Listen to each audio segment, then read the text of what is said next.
Warning, this podcast may be disturbing to some listeners. Due to the graphic nature, listener discretion is advised. Welcome from wherever you are. This is the Demon Inside Podcast. I am your host, John Venom. If you would like to review another episode of the Demon Inside, you can go to Spotify, Apple Music, Google Podcasts, iHeartRadio, and any podcast platform. You can also find us on YouTube and on our website, thedemoninside.transistor.fm. And please don't forget to subscribe and rate us with 5 stars. A new episode will come out once a week.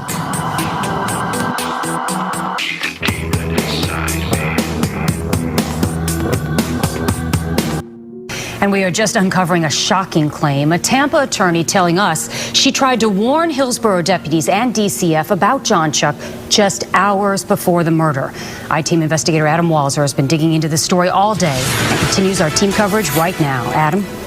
Well, Linda, Jonchuck showed up at his attorney's office yesterday displaying behavior his attorney describes as delusional, wearing pajama bottoms, telling her she was God and asking her to translate a Swedish Bible. She called authorities, but says they did little to prevent the tragedy. She was right here yesterday, drawing pictures. This picture of a smiling girl standing in front of a happy home was drawn by 5-year-old Phoebe Jonchuck as she sat in the lobby of her dad's attorney's office yesterday morning. She's a beautiful little girl. She's very polite. She's beautiful. Her father, John Jonchuck, met with attorney Genevieve Torres to try to gain custody of little Phoebe just hours before police say he murdered her. Torres says her client was acting so strange during the meeting that she called 911. He's out of his mind, and he has a minor child with him driving to a church now, and I should have kept the child. Hillsborough County Sheriff's deputies interviewed Jonchuck, but determined he was not a threat to himself or others. Past police and court records indicate Jonchuck had been the subject of a Baker Act proceeding for mental illness before and took Seroquel, often prescribed for bipolar disorder. Torres says she later called the DCF Child Abuse Hotline. Didn't feel that they needed to go out and check on the child. The Hillsborough County Sheriff's Office confirmed he had been the subject of 3 DCF investigations, including one that was open yesterday. We need to figure this out. It could have been prevented. We need to figure this out, especially when an attorney is calling, saying something's wrong. DCF expects to release additional material about their investigations in the coming days. I'm investigator Adam Walser taking action for you. Hello, my Demon Insiders, and welcome back to the Demon Inside. I'm your host, John Venom, and today we are going to be talking about the Demon Inside, John Jonchuck. John Jonchuck killed his 5-year-old daughter by throwing her off a bridge into cold water in the middle of the night, and this little girl could not swim. She was very afraid of the water. Even at 5 years old, she said she did not want to drown. And this guy threw her from the bridge into the water where she drowned. Now, before we get into that, let me give you a little history on John. And John had always been a troubled and temperamental child. He was an attention grabber, and he was prone to violent outbursts. And friends and family have said that he was manipulative and he was not a good guy, okay? He also dabbled in drugs as he was growing up. He did synthetics. He did smoke marijuana. He did meth. But here's the thing. When he had his child, him and his wife, she was still doing drugs. She was still doing cocaine. And they ended up separating. And the courts...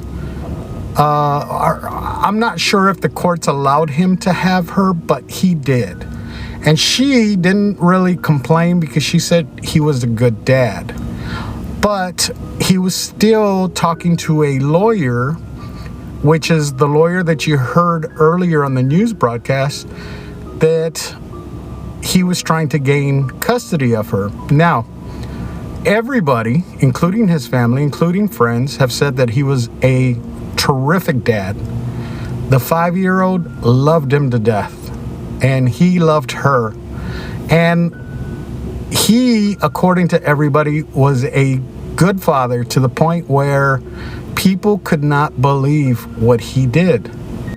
So during the month before this incident happened, he had started filing for custody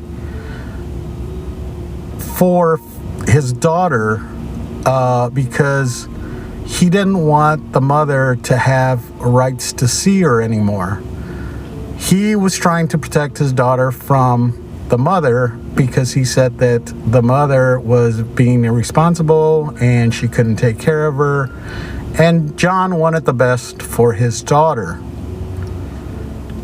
Now, leading up to this incident, he started to fall apart. I do believe that John had schizophrenia and bipolar, and he had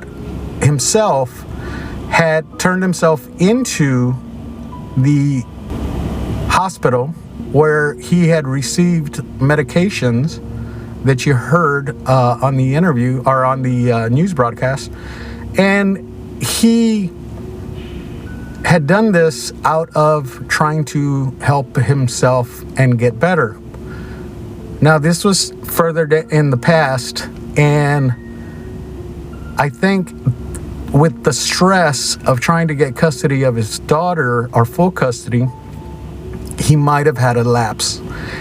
And when he went and talked to the lawyer, that's how all this began.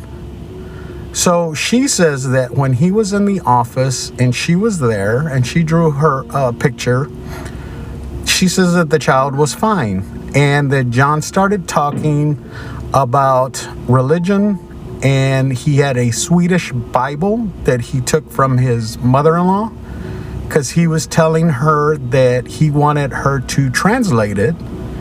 And he also told her that she was the creator, or she was God, because her name was Genevieve. I don't know how that came out, but the lawyer was concerned. So the lawyer calls, after they leave the office, she calls the police. The police don't do anything, and then she calls Child Protective Services, and they go ahead and call the police as well. So by this time, John is actually at a church where he is talking to a priest. And I'm going to play the interview from the priest and let you hear that. Now, keep in mind, at this time, his daughter, when they did the interview, she was already passed away. But what he says before is what I want y'all to listen to. So take a listen to this. When you saw the news this morning, did you put two and two together? Were you like, whoa? Well, actually, I was celebrating Mass when my phone started buzzing crazy from staff members who had seen it and then told me afterwards what had happened. Honestly, my first thought was shock. I couldn't believe it. Really horror that something like that would happen to such a beautiful little girl. So my experience with John's not a parishioner here. Right. I'm not sure how he found our parish, was looking for spiritual advice.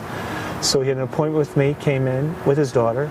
I was impressed with her. She's a very bright and very beautiful little girl, very, very beautiful. What impressed me about her is that usually when I see parents, I'll have the kids sit in the next room over and color, whatever. In this case, she went with the secretary and went to our religious ed offices with those ladies and did coloring and everything else, but she was on the other side of the building. I was impressed with her sense of self, that she had the confidence to do that. Because I think a lot of kids would have been sort of intimidated being in a strange building and being with strange people. My interview with John went well. I mean, he's a 25-year-old, was confused, had a spiritual experience, wanted to grow in the Lord. He had told me that he had a history of and diagnosed with psychological problems. But aside from the fact that I could tell that he was struggling, there wasn't anything that came out that was sort of hinted of any sort of danger to him or to his family or anyone else.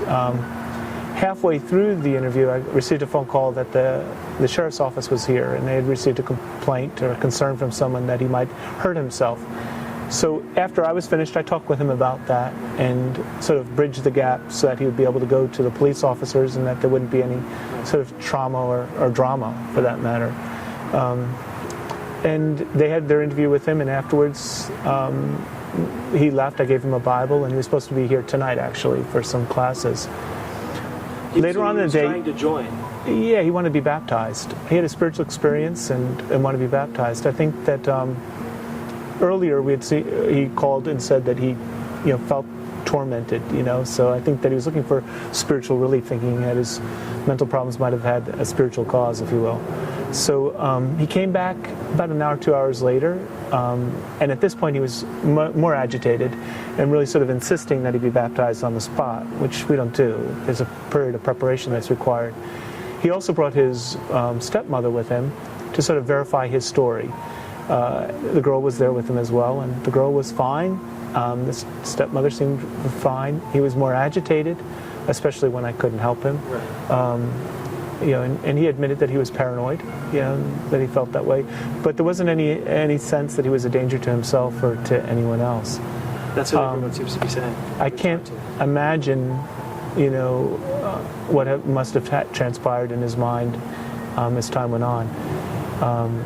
As a person of faith, I believe that his daughter's in the hands of God. What a tragedy, because I can only imagine what an amazing woman she would have grown up to be.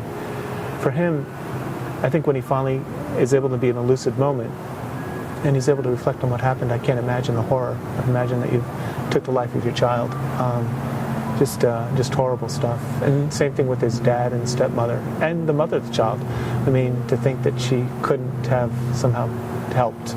Now, after the police talked to him there with the priest, they decided that he had no ill intentions towards himself, he was no harm towards his daughter, and he was not going to hurt anybody.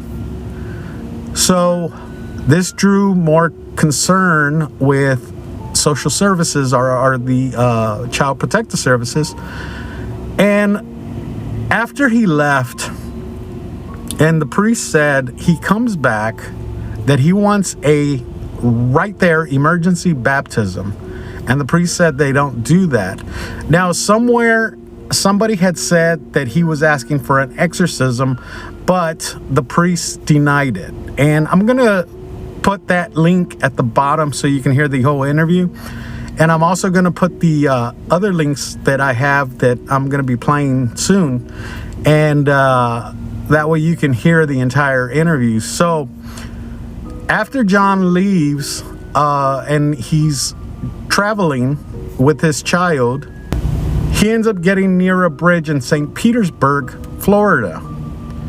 And John is pulled over by a police officer who is in the area. The police officer was actually going home, but he was taking his vehicle. He was in uniform, and he sees the vehicle going past him, and this officer pulls him over. And I'm going to let you listen to what his perspective was of the stop.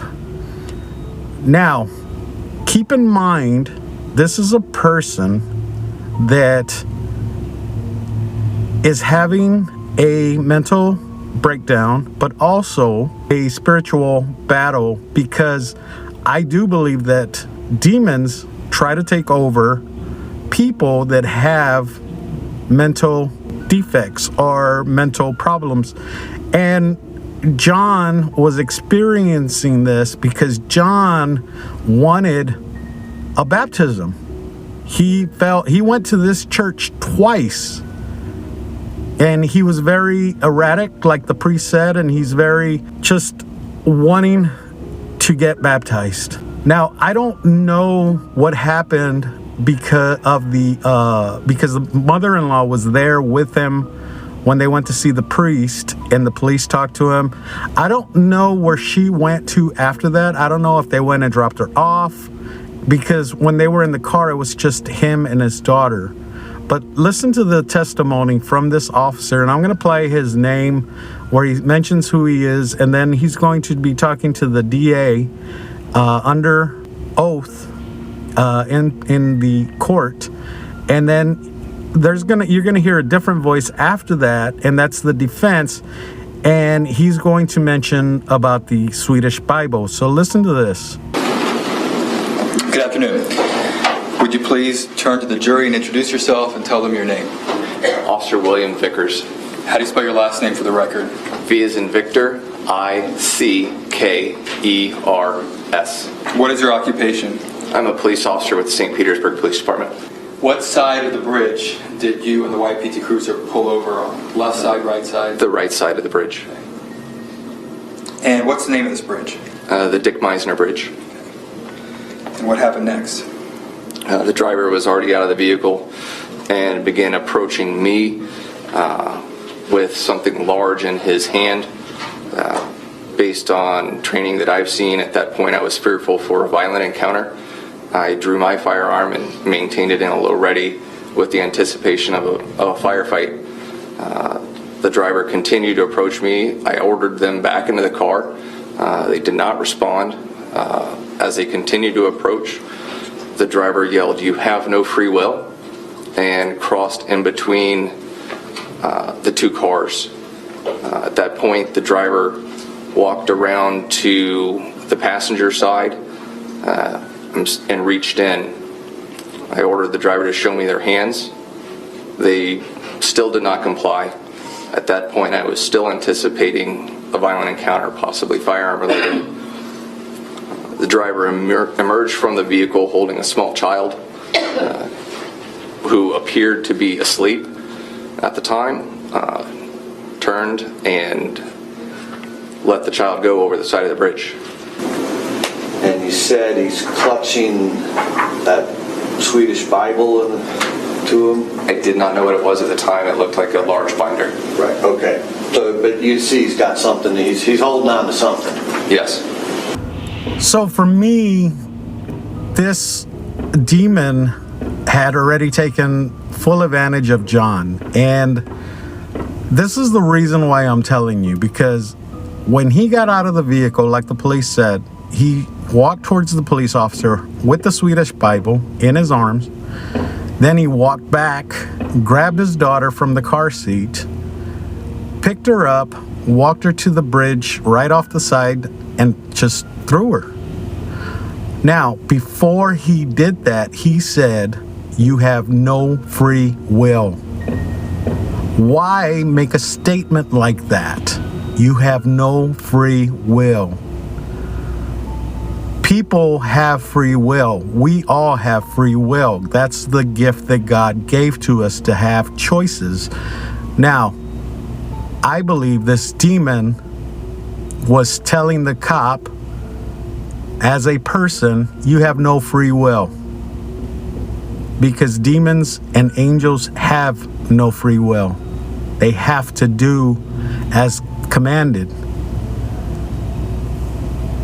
I know that sounds weird that they are commanded, but they are, because God could take away all the demons, all the angels, whenever he wants, but he doesn't. He allows them to do things like this to give us a choice whether we're going to do right or wrong. So why make that statement? Now, later on, when the police catch up to John, they arrest him, they take him in, and they start interviewing him. And John, if you listen to the interview, and I'm going to play a little bit of that, take a listen to this. I went looking for answers. I've always had problems growing up, like wondering who I was and how and what my purpose was. And ever since yesterday and a couple days before,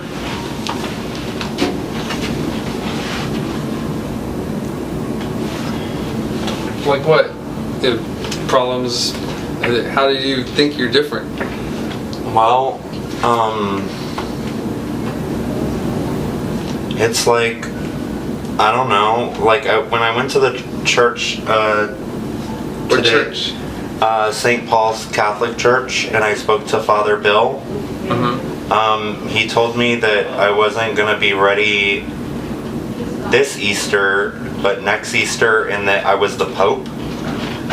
That Francis or whatever is not like... He's not the real Pope? Yes. And my grandma's name, and I do have Greek heritage, believe it or not. My grandma's maiden name is Vladimir. And it's always been weird, and I've had people coming up to me recently and asking me what my name is, and I've only been able to say John. Prior to this, weeks prior to this, like, and they would ask me what my last name is, and I would just say John. Like you just physically couldn't say your last name, or It just Jonchuck, or he's just John. It was just John for some reason, and it's like I really had to kind of think about it for a minute. Then that's just been going on this past week? Yeah. How about the Island Crew? You like working there? You said it's a Jamaican restaurant? I kind of felt uncomfortable. Uncomfortable? How so?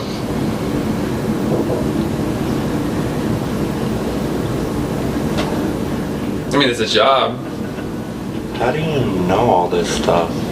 You told me when I was asking you what your name was and what your... You said that you worked at Island Crew, and that it was a Jamaican restaurant, or it's like a cafe, is how you put it. Well, I did, but I felt like he was dishonest. And Who's that? The owner, like he was... I don't know. No? You said was it the owner that was being dishonest? What made you think he was being dishonest?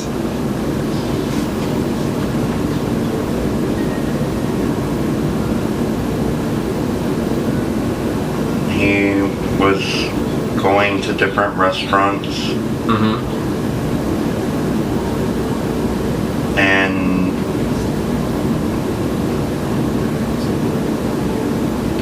he was going to different restaurants and working there to find out their main dishes and then putting it on his menu. Really? So you would go to different restaurants, find out what their, I guess, your signature dish or the main dish is on their menu, and bring it back to the restaurant that you worked at? Yes. I could see how that would be dishonest. Is Phoebe okay? Phoebe? Who's that?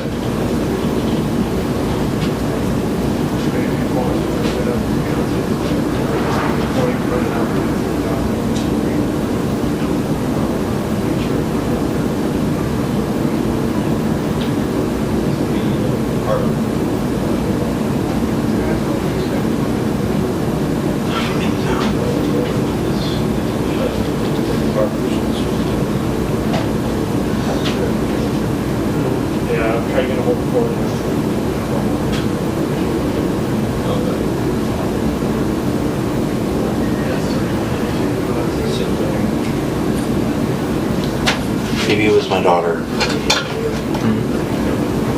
Phoebe J. Jonchuck. Is she okay? I don't know, John.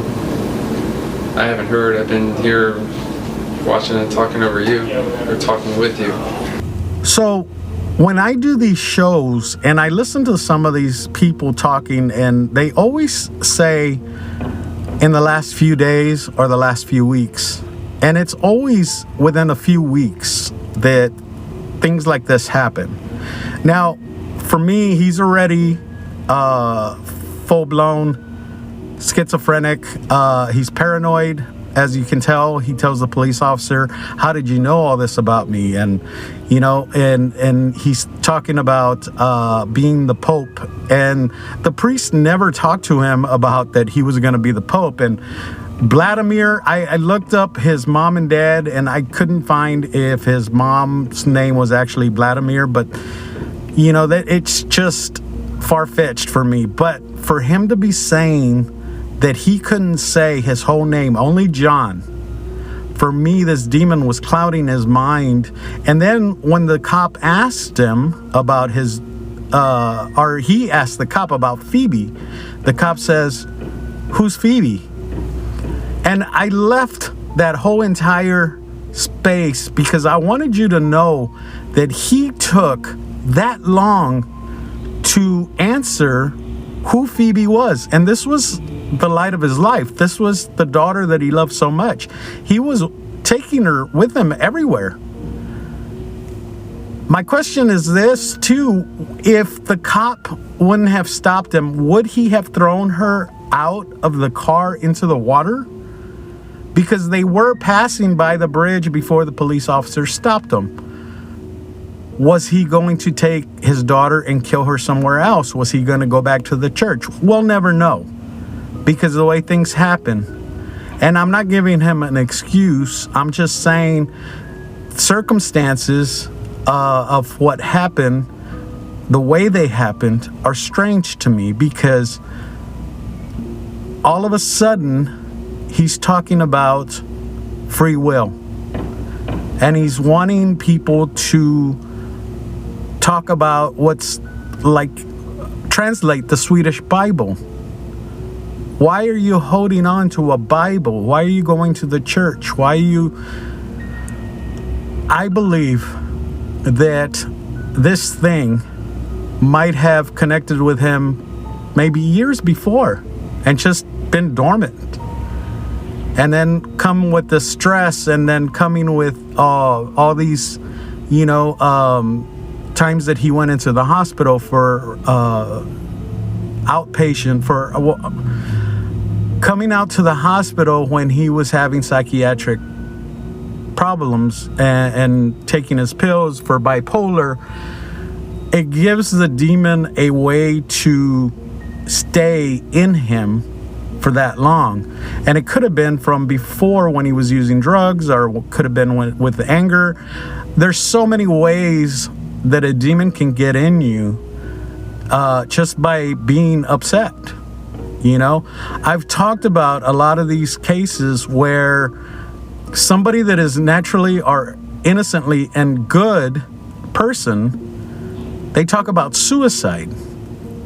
Now, with all that being said, later on in the court, and I don't take a lot from the courts because by this time the defense has already come out with a plan, and of course they were going for the insane verdict. And according to them, John had said that his daughter was possessed.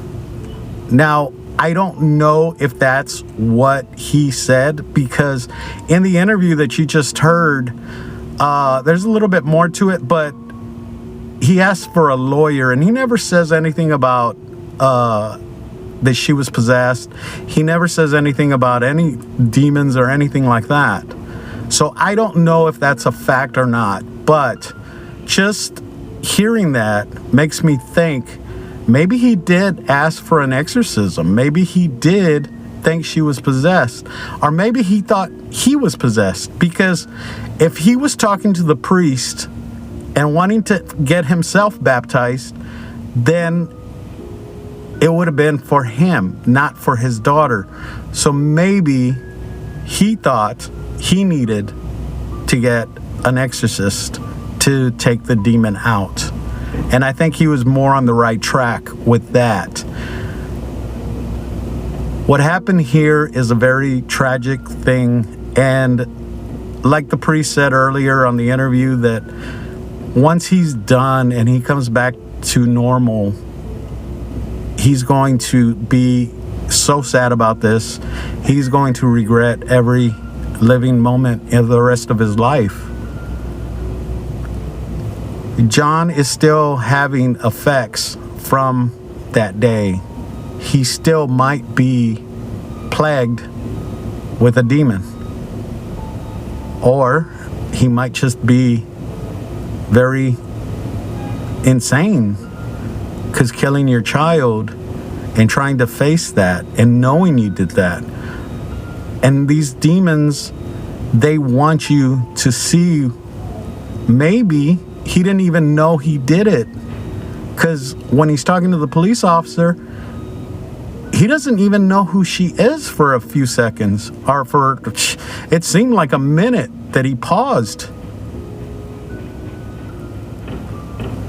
These demons take everything from us. Our life, our loved ones. You have to be stronger than these demons. We are stronger. God has told us we are stronger. Now, I'm not going to get into preaching, but we have to have the faith to keep these demons at bay. You never know when they're inside of you until it's too late. Jonchuck got away with this. He went to a mental institution, but I'm pretty sure after he's considered well, he's going to have to do jail time. But for me, I think it's going to be harder for him to live with the fact that he killed his daughter. And that's where the true hardship and the true pain comes in. And that's what this demon wanted. Thanks for listening, guys. Have a good one. Take care. See y'all next week. Don't forget to subscribe to the Demon Inside podcast on any podcast platform.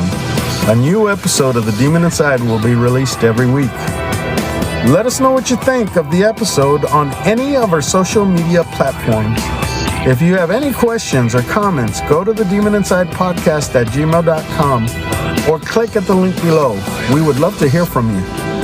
And to become a Demon Insider, go to the Demon Inside podcast.transistor.fm. We thank you for listening and hope you will join us next week for a new Demon Inside podcast. If you enjoyed this episode, please tell your friends. I am John Venom, and I'll see you next time, if I don't get possessed. The Demon Inside was created and written by James Porter. It is a production of Venomous Entertainment. Background music is by Lucas King. And the title song, The Demon Inside, was produced by Rice Fulber. Music and lyrics by Peter Shelley. And performed by Conjure One. All the content on this podcast is strictly the opinion of the content creator and not the organization, its affiliates, or employees.